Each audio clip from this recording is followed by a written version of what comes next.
What's good with y'all boys? Welcome back to another episode of Rank Everything Sports Podcast. Today I'm here to break down my top 10 NFL teams leading into Week 18, I believe. Now, still a little banged up, still in the sling. Me and Ray are currently, doing solo podcasts because our schedules just didn't match up, but that's all right. You're still gonna get the best content and quality of content that you can get on the internet. So, for my number 10 spot, a lot of movement, a lot of switches up. Some teams falling out, some teams dropping way up, some teams dropping way down. But nonetheless, my 10th spot, I'm going with the Kansas City Chiefs. This Chiefs team is currently 9-6. Yes, you heard me right. 6 losses for this Kansas City Chiefs team.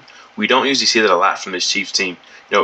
At this point, we expect them to be 11-4, maybe 12-3. But they are 9-6. But they still are first in the AFC West. Denver just lost to the Patriots, a terrible loss for the Denver Broncos. Russell Wilson is now benched, so we see how that's panned out. And they're coming off their worst loss, maybe of the Mahomes era, losing to a pretty bad Raiders team with a backup rookie quarterback in Aiden O'Connell and an interim head coach. We just don't see this Chiefs team lose these type of games. Christmas Day, primetime game, they're at Arrowhead. We don't see this team lose, especially in that type of way, and they did. And the game was really never in doubt if you're a Raiders fan. There's one thing for the offense to struggle, which the Chiefs offense had been struggling and still is. It's a different thing when they're giving up direct points. Sack fumble that gives up a direct touchdown. A terrible out route throw by Mahomes that gets picked off and taken back for a touchdown. That's a 14-point swing. But the bright thing in the sort of light at the end of the tunnel for this Chiefs team is that they have magnificent defense. Their defense didn't allow a single completion in the second, third, or fourth quarter. So that's the first time since 2005 that a team has won and they didn't complete a pass in the second, third, or fourth quarter. That's insane. Their defense is really tremendous. It really is. That's the only reason why they were ever in the game to begin with. And it's not like the Kansas City Chiefs. They have good offense, but the turnovers kill them, and they're incapable of scoring the red zone. Even Harrison Butker missed a field goal. He's usually money. This is just one of the years where the Chiefs team is not finding ways to win like they used to, and they're still 9-6. They got to stay at 10 for me just because. They lost to a terrible team, and I'm not seeing any improvements from the offensive side of the ball. But I'm leaving at 10 for now. But the good thing about them is their next schedule is the Bengals and the Chargers. So it shouldn't be too terribly difficult. They're playing Jake Browning and then Easton Stick. So I expect them to end the year 11-6 and maybe gain some momentum leading into the playoffs.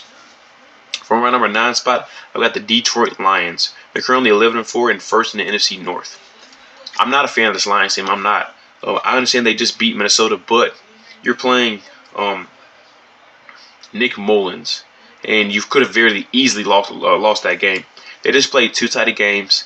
Their defense is not good. Their defense is really not good. It doesn't matter where they play, but they can only win in one way: shootouts in a dome. And that's not what the playoffs are. That's not how you win championships. You're gonna get banged up. You're gonna have to win in different types of ways, and I just don't see that team being able to do that. I don't expect them to win against Dallas this week. Dallas is just a far out better team, and it's not very close in my opinion. But I'm just not a fan of them. Early on in the season, I really liked this team. I thought they were knowing and learning how to win. And mind you, they still did win this last week. I understand that. But, you should not be in a one-score, one-possession game with Nick Mullins. You just shouldn't. I'm sorry. I understand that Justin Jefferson was back, but there's no way you should be in a one-score game at the end of the game with Nick Mullins. And they could have very easily lost that game. They just could have. The good thing is for them, they did clinch their division, so I think with a loss next week against Dallas, they'll stay in the third spot. Maybe Dallas will surpass them and probably Philly. We all know San Francisco are probably going to lock up that 1 seed. But I just don't have a lot of confidence in this team anymore because I don't trust Jared Goff. And I don't think that they're capable of winning in multiple ways, which you need to be able to do in the postseason. So the Lions are going to stay at number 9, I think. And, they could be at number 10 for me next week. For my number 8 spot, I've got the Philadelphia Eagles. This Eagles team is currently 11-4 and first in the NFC East. Now, this Eagles team doesn't look good. They don't. They're coming off a 3-game losing streak. Then, somehow they find themselves in a close game against the New York Giants that benched Tommy DeVito.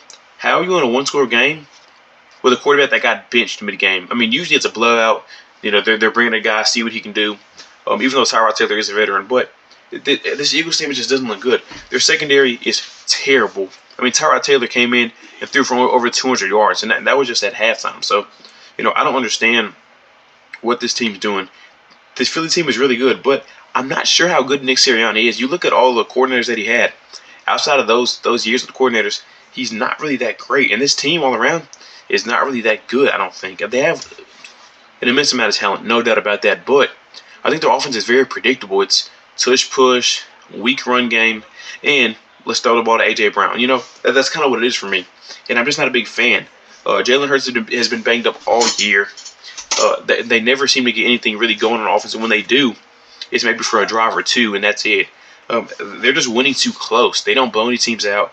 They don't blow the good teams out, and they definitely don't blow the bad teams out. So I'm going to leave them at 8, and I'm really starting to lose confidence in this team as well. But I do think that they'll go into the playoffs looking at 11-4, or at 13-4, because they are playing Arizona. Should be an easy win, and then the Giants again. So should be 2 more easy wins for them going into the playoffs, and they'll probably lock up that 1 seed in the NFC East and get a bye their first time. So we'll see what happens there. My number 7 spot, we got the Los Angeles Rams. Yes, you heard me, the Los Angeles Rams. Now, there was thought before this year that this team could be tanking, but, I mean, they did start off the year a little rough, but they're back at 8-7, coming off a great win against a decent Saints team, maybe an average Saints team. This team is currently 8-7 and second in the NFC West behind San Francisco. Stafford playing tremendous. Puka Nacua, 165, a touchdown, excellent. Kyron Williams, over 100 yards again, excellent, and a touchdown. Cooper Kupp, still doing Cooper Kupp-like things, and we know what that defensive line brings to you. I mean, holding Alvin Kamara to under 50 yards rushing, that's very impressive. And their schedule isn't too terrible. They play the Giants this week, should be a good dub, and then they go on to play the 49ers, and that could be a sneaky game. They could definitely beat this 49ers team. Brock Purdy and that offense and that team in general is looking a little vulnerable at the moment, and psychologically, we don't know where they're at the moment as well. So this Rams team could easily go into the, well, not easily. This team could definitely go into the playoffs 9-8 and possibly go into the playoffs at 10-7. So I love what this team's doing all around. I just really do. I think this has been Sean McVay's best coaching job since he's been the head coach for the Rams. And I expect this team to this team is really impressive. I really do like this team. I think this team could beat a lot of the teams in the NFC. But I love this Rams team, so I'm going to keep them at number 6. On number 5 spot, I've got the Cleveland Browns. This Cleveland Browns team is currently 10-5 and balling with Joe Flacco. Joe Flacco last game, 368 and 3 tutties. And then Amari Cooper, 11 for 265 and 2 touchdowns. I mean, these guys are super connected, playing well, playing for each other, and we know what their defense brings to the table. I mean, Myles Garrett, they're DBs. I mean, this defense is incredible, and they got a competent quarterback who's been playing well and who has nothing to lose at all. Already won a Super Bowl with the Ravens. They just gave him a pretty big contract for a year. I mean, this team is just playing great. This is what they thought they could have in Deshaun Watson, but we know how he is. But they got in Joe Flacco, and this team has been playing excellent, and I expect them to continue to play excellent. Now, their next 2 games are the Jets, going to be an easy dub, and then the Bengals, probably going to be a dub. So this team is probably going to finish 12-5, and with some help from other teams, they could go into the playoffs as the number 1 seed in that whole NFC. So, or the AFC, excuse me. So I love what I'm seeing from this Browns team, and who would have thought, man? Who would have thought? My number 5 spot, I'm going with the Dallas Cowboys. This Cowboys team is currently 10-5 and second in the NFC East. Now, they didn't play a bad game at all. I don't think they played a bad game at all against a pretty good Miami Dolphins team. The first drive they come out, excellent drive. I mean, crystal white clear, get a 4th down conversion on the goal line, give it to their running back who was playing fullback, who we had a lot of confidence in, and he fumbles it. That's just super unlucky. I mean, that could honestly change the game. I understand it's the earliest the game could be, but being up 7-0 instead, but basically getting a 10-point swing, losing the ball, then them coming down kicking a field goal, that's huge for a team's momentum and everything. So I don't think they played bad. Dak still had a solid game, 253, 2 touchdowns, and 23 rushing yards. CeeDee Lamb had a great game as always. Got a touchdown. The yak is always there for that man as well. I love what I'm seeing from Brandon Cooks. Big time play. I mean, this team is just good. They only allowed 19 points. Realistically, to their guy. Miami only allowed 19 points, but could have easily had 27.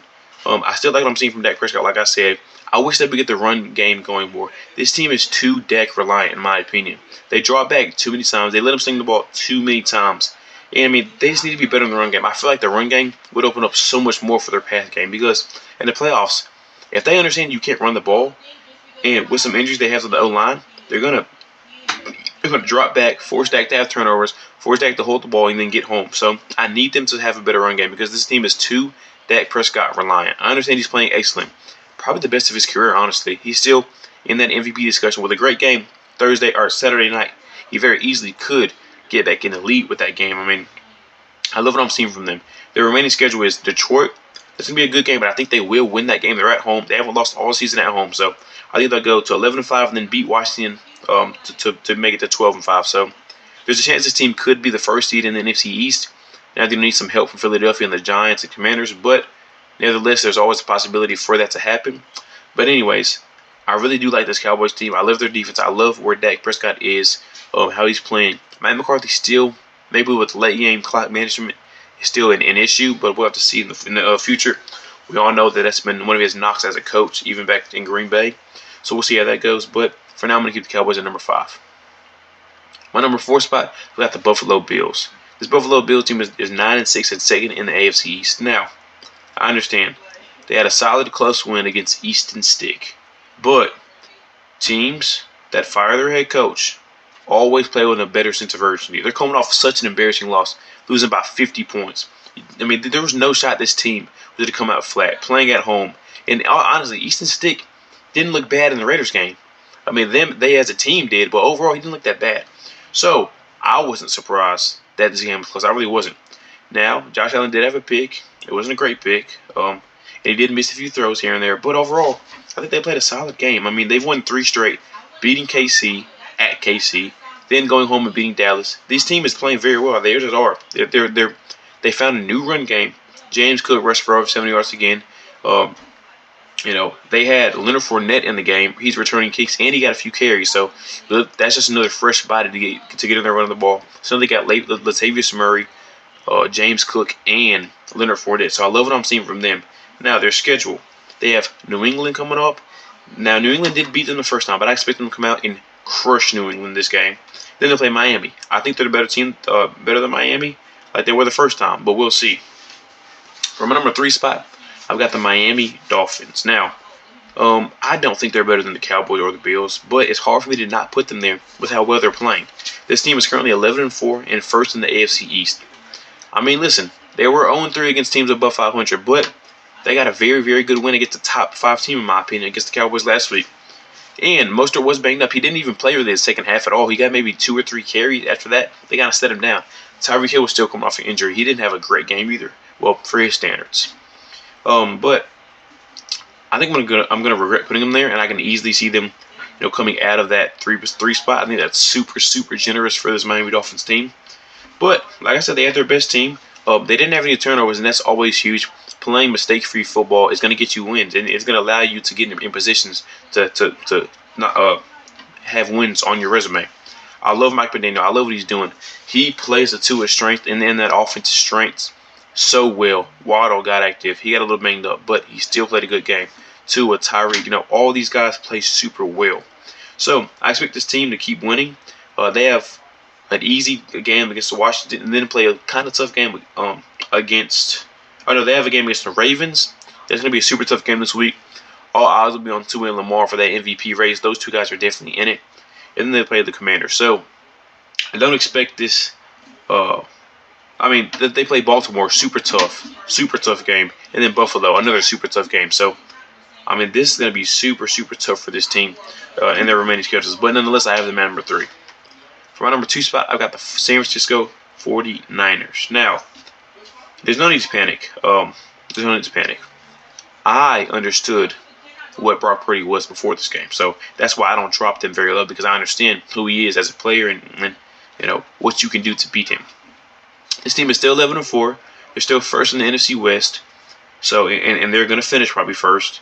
But there's no need to panic. We all knew Brock Purdy wasn't this elite quarterback. I'm not sure how people were mistaken by that. That's why I'm going to keep him at 2, because he's extremely limited. He's a good quarterback. He's a solid quarterback. He should have never been in the MVP conversation. He should have never been remotely near that conversation, but he was. And people got their hopes up. People's expectations were too high, and they shouldn't have been. That's why I'm keeping him at number 2. I think they'll be fine. I do. They go and play the Commanders. They're going to get back on track, smash them. Brock Purdy's going to put up crazy numbers. And we're going to say, oh my gosh, he's back at the MVP. No, he's just not. But it seems to have so much talent with Brock Purdy, Kittle, Debo, Ayuk, CMC. That's what's the offensive side of the ball.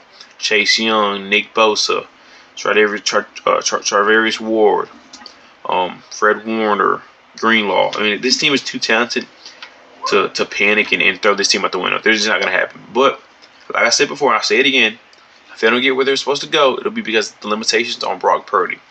Y'all heard it here first. For my number one spot, I think it's well-deserved, is the Baltimore Ravens.